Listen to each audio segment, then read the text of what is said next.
बुद्धाय नमस्कार साथियों, आप सबको हार्दिक स्वागत है। 4 नोबल ट्रूथ्स। ये 4 नोबल ट्रूथ्स क्या हैं, आइए जानते हैं। कई सारे लोग ये नहीं पता कि 4 नोबल ट्रूथ्स क्या है, तो इसीलिए आज मैं आपको ये बताऊंगा कि 4 नोबल ट्रूथ्स आखिर है क्या। प्रिंस सिद्धार्थ 29 ईयर्स एज में अपने महल छोड़ के जंगल की ओर जाते हैं और 6 साल कठोर तपस्या करने के बाद जब मिडल पार्ट को अपनाया, पूर्णिमा के दिन में सूरज उदय होते समय बोधि वृक्ष के नीचे बैठकर उन्होंने बुद्धत्व को प्राप्त किया। बुद्धत्व को प्राप्त करने का मतलब होता है परम ज्ञान को हासिल करना, और जब परम ज्ञान को हासिल करने का मतलब होता है 4 नोबल ट्रूथ्स को कंप्लीटली अंडरस्टैंडिंग होना। ये वही 4 नोबल ट्रूथ्स थे जिन्हें 6 सालों से कठोर तपस्या करते हुए खोज रहे थे, और ये वही 4 नोबल ट्रूथ्स थे जिन्हें पंचवज्ञ भिक्षु को फास्ट टीचिंग के तौर पर दिए गए थे, और ये वही 4 आर्य सत्य थे जिन्हें 45 ईयर्स तक धर्म प्रचार करते हुए दूर दूर तक लोगों को पहुंचाना चाहते थे। और जो लोग ये 4 नोबल ट्रूथ्स को सही प्रज्ञा के साथ समझ जाते हैं, उनका मुक्ति का रास्ता खुल जाती है। हालांकि भगवान बुद्धा 45 ईयर्स तक जितने भी धर्म प्रचार किए हैं, ये सभी 4 नोबल ट्रूथ्स के ऊपर आधार हैं। इसीलिए 4 नोबल ट्रूथ्स को भगवान बुद्धा का main teaching and central concept माना जाता है। तो साथियों, आइए जानते हैं आखिर ये 4 नोबल ट्रूथ्स क्या है और कौन से सच्चाई छुपा है। The first truth start with the noble truth of suffering. यहाँ पे हम ज़्यादा फोकस सफरिंग यानी दुखा आर्य सच्चा, पाली में दुखा आर्य सच्चा कहते हैं, तो हम ज़्यादा फोकस दुखा के ऊपर करेंगे, क्योंकि ये भगवान बुद्ध ने 4 शब्दों को ज़्यादा इम्पोर्टेंस दी है: दुखा, समुदय, निरोधा एंड मग्गा। तो इसी को हम ज़्यादा फोकस करेंगे और इसी के बारे में डीपली समझने की कोशिश करेंगे। तो सबसे पहले दुखा का मतलब होता है दुख या सफरिंग। भगवान बुद्धा का ये कहना था कि जन्म से लेकर मृत्यु तक एक जीव को, एक प्राणी को ज़्यादातर दुख का जिंदगी जीना पड़ता है। लेकिन आपको ये भी याद रखना होगा कि इस यूनिवर्स में suffering is a part of life. दुख हमारे जिंदगी का एक हिस्सा है, एक पार्ट है, जिसको हम सभी लोग फेस करना पड़ता है। अगर मैं आपको मोटे तौर पर बता दें तो दुख 2 तरह का होता है, एक है फिजिकल सफरिंग, दूसरी है मेंटल सफरिंग या इमोशनल सफरिंग। फिजिकल सफरिंग वो होता है जिसे बीमारियों के द्वारा मिलते हैं, और ये सफरिंग जो होता है, ये दुख जो मिलते हैं, ये अनअवॉइडेबल है, जिसको आप अवॉइड नहीं किया जा सकता है।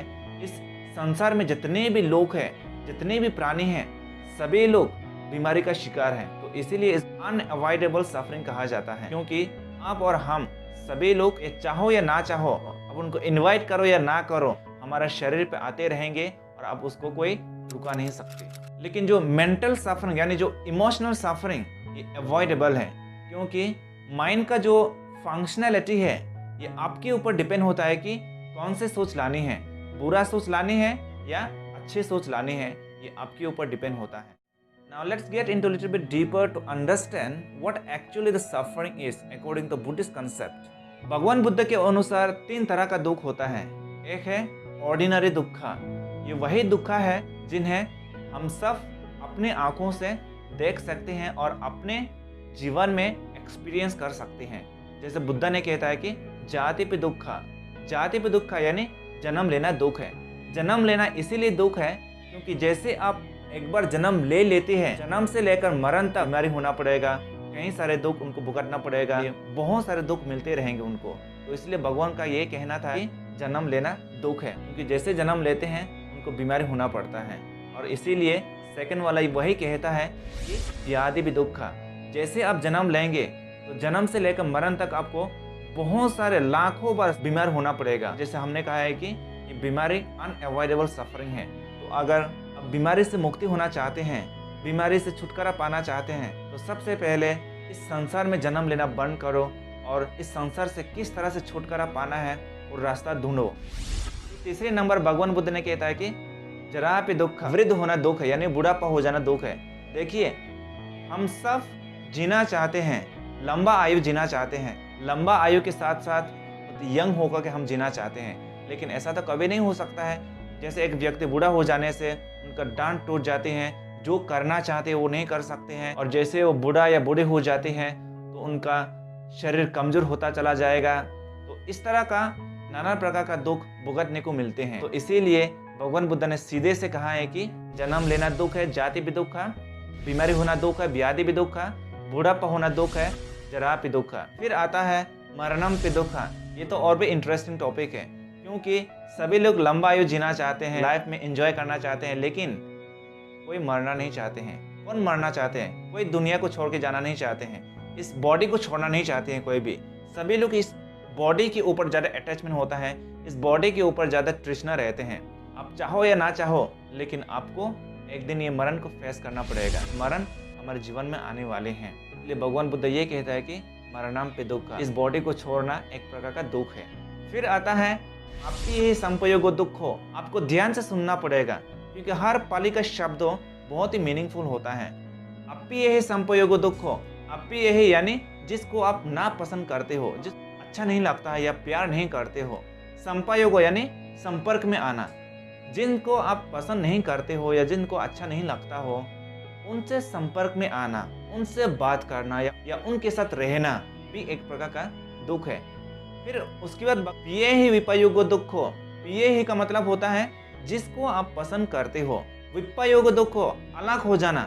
जिसको आप पसंद करते हो या अच्छा लगता है या प्यार करते हो, उनसे दूर हो जाना। जब मैं उनको प्यार करता हूँ, जब उनको अच्छा लगता है, तो वो व्यक्ति मुझसे दूर चला जाता है तो मन में दुख लगता है। तो इसलिए भगवान बुद्ध का ये कहना है कि पिए ही विपयोग दुख हो। जिसको आप पसंद करते हो, जिसको आप अच्छा लगता है, उनसे दूर हो जाना भी एक प्रकार का दुख है। फिर आता है यंग पिचंग नलबाति तंपि दुखा। इसका मतलब होता है जिस चीज को आप चाहते हो, अगर वो चीज नहीं मिले तो भी दुख है। मैं उम्मीद करता हूँ कि आप सभी लोग समझते होंगे कि जो चीज को आप पसंद करते हो, अगर वो चीज आपके मन के पसंद की चीज नहीं मिले तो आपको दुख लगते हैं। ये तो सीधी सी बात है। फिर उसके बाद आता है संकित्तेन पंचुपादान खंदा दुखा।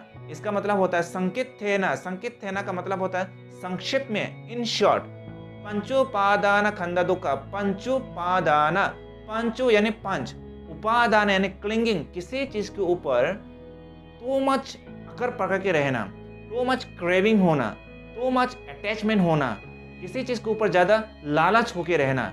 किसके ऊपर लालच होके रहना? पंचाखंदा के ऊपर लालच होना या पंचाखंदा के ऊपर उपादान होके रहना, उसके ऊपर अटैचमेंट होके रहना भी एक प्रकार का दुख है। जैसे मैंने कहा था कि जाति भी दुख का, जरा भी दुख का, व्याधि भी दुख का, मरणाम पे दुख का, जितने भी दुख का बारे में हमने कहा था, अगर ये सब को संक्षिप्त में देखा जाए, इन शॉर्ट, संकित थे ना, इन शॉर्ट में दिखा जाए तो पंचोपादान खंदा दुखा, पंचाखंदा के ऊपर जो लालच होके रहते हैं, पंचाखंदा के ऊपर जो उपादान होके रहते हैं, तो वही दुख है। तो मैं पंचाखंदा क्या है ये नहीं कहूँगा, मैं अलग सा टॉपिक बना के आप समझाने की कोशिश करूँगा कि पंचाखंदा होता क्या है। फिलहाल आपको ये याद रखना होगा कि पंचाखंदा का मतलब होता है नामा एंड रूपा, मतलब माइंड एंड बॉडी। लाइफ में इसीलिए दुख मिलते हैं क्योंकि माइंड एंड बॉडी है। जो भी हम सुख और दुख महसूस होता है वो एक तो मन के द्वारा होता है या शरीर द्वारा होता है। तो इसलिए पंचाखंदा का मतलब फिलहाल आपको ये याद रखना होगा कि नामा and Rupa, mind and body. तो यही है, जितने प्रकार का हमने जाति भी दुख का, जरा भी दुख का, व्याधि भी दुख का, जितने भी कहा था, ये सब ऑर्डिनरी दुख के। फिर दूसरे नंबर होता है विपारी नामा दुखा। विपारी नामा दुखा यानी जो चीज चेंज होते हैं, और जो चीज चेंज होते हैं वो चीज हमारे लिए दुख लाती है। इस दुनिया पे जितने भी चीजें हैं, all are subject to change. चाहे वो टेक्नोलॉजी हो या पेड़ पौधे हो या हमारा फिजिकल हो या मन हो, बदलते रहते हैं। अनित्य, जो चीज बदलते हैं वो भी एक प्रकार का दुख है। यहाँ तक सोच भी कि हर मोमेंट चेंज होते रहते हैं। कभी अच्छी मूड होते हैं, कभी खराब मूड होते हैं, कभी खुशी होता है, कभी गम होते हैं। तो इसीलिए जो कुछ भी हम यूज़ करते हैं, चीज़ें हम यूज़ करते हैं, उन चीज़ के ऊपर, उन चीज़ों के ऊपर टू मच डिज़ायर्स नहीं होना चाहिए, टू मच क्रेविंग नहीं होना चाहिए। अगर हम टू मच क्रेविंग के साथ अकर पकड़ के रहेंगे तो जब वो चीज़ चेंज हो जाते हैं या ख़त्म हो जाते हैं या गुम हो जाते हैं तो मन में दुख आ जाते हैं। तो इसलिए इस दुनिया अनित्य है। तो इसी को कहता है विपारी नाम दुख। तीसरा दुख होता है संखारा दुख, और ये संखारा जो शब्द है ये पंचखंडा के अंदर आता है। जैसे हमने कहा है कि पंचखंडा का मतलब होता है नामा रूपा, तो उसी तरह से यहाँ का संखारा का मतलब होता है इस संसार में आकर जन्म लेना और जीना भी एक प्रकार का दुख है। क्योंकि जैसे आप इस संसार में आ जाते हैं, जिंदगी में आपको अनेक प्रकार का दुख मिलते रहेंगे। तो यही होता है फर्स्ट नोबल ट्रूथ। फिर आता है सेकंड आर्य सत्य, और सेकंड आर्य सत्य होता है समुदय, यानी दुख समुदय आर्य सत्य। समुदय का मतलब होता है कॉज, यानी रूट, कारण। अभी जैसे कहा है कि कितने प्रकार का दुख है, दुख क्या है, कहाँ से हमको दुख मिलते हैं। लाइफ में दुख है लेकिन आया कहाँ से, उसका कारण को ढूंढो। शुरुआत कहाँ हुए हैं, दुख का कारण क्या है उसका समझो। समझने के बाद दुख का कारण को निकालने को कोशिश करो। तो भगवान बुद्ध ने कहता है कि दुख का कारण है तन्हा, यानी तृष्णा, अटैचमेंट। अगर हम सिंपल शब्दों में आपको कहूँ कि तन्हा का मतलब क्या होता है, तृष्णा का मतलब क्या होता है, ये है लोभ, द्वेष एंड मोह। टू मच लालच करना या द्वेष, गुस्सा करना, मन में द्वेष भाव रखना, या मोह, अज्ञानता का, ये तीन अकुशला जार की वजह से दुख मिलते हैं। अगर तीन रूट को निकाल देंगे, ये तीन लोभ, द्वेष, मोह को निकाल देंगे, तो थर्ड नोबल ट्रूथ आ जाते हैं, वो है निरोध। दुख निरोध आर्य सत्य। निरोध का मतलब होता है सजेशन, यानी मुक्ति या निर्वाण कह सकते हैं आप। जैसे एक व्यक्ति के अंदर से लोभ, द्वेष, मोह खत्म हो जाते हैं तो उनका जीवन में दुख भी खत्म हो जाते हैं। तो इसीलिए भगवान बुद्ध का ये कहना है कि तन्हा ही मेन कॉज है दुख लाने का। तो इसीलिए ये तन्हा को निकाल दो। जैसे आप तन्हा को निकालते हैं तो आपके अंदर में निरोध आ जाते हैं, यानी मुक्ति का रास्ता खोल जाते हैं, या मुक्ति का रास्ता आपको मिल जाती है। थोड़े से इसको समझ में थोड़ा दिक्कत हो सकती है। ये टॉपिक को समझने के लिए एक एग्जांपल ले लेते हैं। जैसे एक व्यक्ति बीमार हो जाने से वो क्या करते हैं, वो फिजिशियन के पास जाते हैं, और फिजिशियन के पास जाने के बाद फिजिशियन उनको पूरी तरह से डायग्नोस करता है कि बीमार क्या है। उसको पूरा इन्वेस्टिगेट करते हैं कि आखिर बीमार क्या है, ये बीमार ये हैं, तो उनको दवाई दिया जाता है, और दवाई खाने के बाद बीमारी पूरी तरह से इलाज हो जाते हैं। तो उसी तरह से दुख का मतलब होता है बीमार, और बीमार क्या है, तन्हा, तृष्णा। और बीमारी को कैसा खत्म करते हैं, अब जब दवाई खाने के बाद बीमारी खत्म हो जाते हैं। तो उसी तरह से तृष्णा को खत्म कैसा करते हैं, जैसे आप निरोधा के रास्ता में जाएंगे। निरोधा का रास्ता क्या है, वो है मग्गा। 4 नोबल ट्रूथ्स आ जाते हैं यहाँ पे। यानी आपको अगर निरोधा करना है, उसको निरोध करना है, उसको खत्म करना है, तो आपको कुछ रास्ता अपनाना होगा, कुछ ऐसे मेथड्स फॉलो करना पड़ेगा, कुछ ऐसा रास्ता में चढ़ना पड़ेगा। अगर आप मग्गा यानी आर्य अष्टांगिक मग्गा के रास्ता में जाएंगे तो आप लोभ, द्वेष, मोह को खत्म किया जा सकता है। इसलिए संसार में दुख है तो दुख का कारण भी है, यानी शुरुआत भी है। अगर शुरुआत है तो उसका अंत भी है, यानी खत्म भी किया जा सकता है। और ये दुख को ख़त्म करने के लिए एक रास्ता तो होना चाहिए, एक उपाय होना चाहिए, एक फॉर्मूला होना चाहिए, जिनको आप पालन करने से, जिस रास्ते पे चलने से इस दुख को ख़त्म किया जा सकता है, तो वो है आर्य अष्टांगिक मग्गा। अगर आप आर्य अष्टांगिक मग्गा के रास्ते पे जाएंगे तो इस सारे दुख का जो जार को ख़त्म किया जा सकता है। तो मैं ये नहीं कहूँगा कि आर्य अष्टांगिक मार्ग क्या है। फिर से एक और वीडियो पर मैं आपको समझाने की कोशिश कराऊंगा कि ये मग्गा यानी आर्य अष्टांगिक मग्गा क्या है, कितने प्रकार का है, हम आपको डिटेल में समझाऊंगा। तो आज के लिए इतना ही याद रखो कि दुख का मतलब होता है दुख, समुदय का मतलब होता है कॉज यानी रूट या कारण, निरोधा का मतलब होता है खत्म करना, मग्गा का मतलब होता है रास्ता।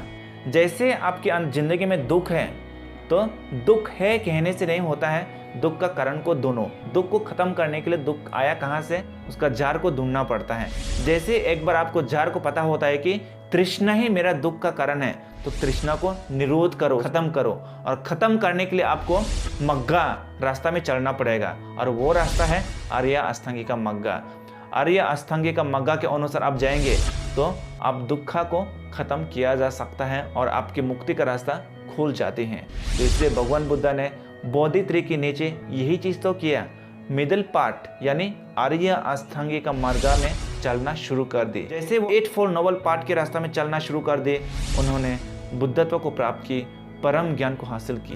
तो इसीलिए आप सभी लोग ये आर्य अष्टांगिक मार्ग क्या है ये भी समझना बहुत ही जरूरी है, क्योंकि जैसे आपने दुख को तो मालूम हो जाता है कि दुख ये है, और दुख का कारण को भी मालूम हो जाता है कि हाँ दुख का कारण ये है, और ये भी मालूम हो जाता है कि दुख को कैसा खत्म किया जा सकता है। लेकिन जब तक आप वो रास्ता पे नहीं जाएंगे तब तक वो दुख को खत्म नहीं किया जा सकता है। ये आर्य अष्टांगिक मार्ग क्या है इसके बारे में मैं आपको समझाने की कोशिश करूंगा, बहुत जल्दी मैं आपको समझाऊंगा। आज इतना ही कहते हुए मैं यहीं पे समाप्त करूंगा। आप सभी लोग खुशी से रहे, शांति से रहे, सभी लोग खुशहाल जिंदगी रहे। नमो बुद्धाय।